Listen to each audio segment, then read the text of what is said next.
You ask Tiger to solve. This deals with linear equations with one unknown. The final result is n equals -2. Let's solve it step by step. Simplify the expression.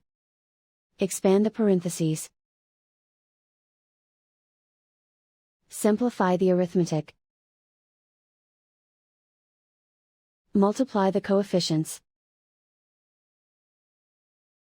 Swap sides.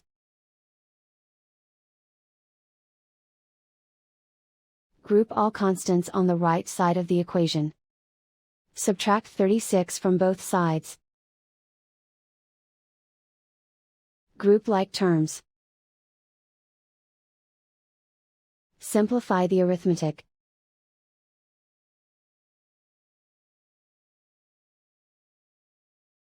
Isolate the n. Divide both sides by -12. Cancel out the negatives. Simplify the fraction. Move the negative sign from the denominator to the numerator. Find the greatest common factor of the numerator and denominator. Factor out and cancel the greatest common factor. And so the final result is n equals -2.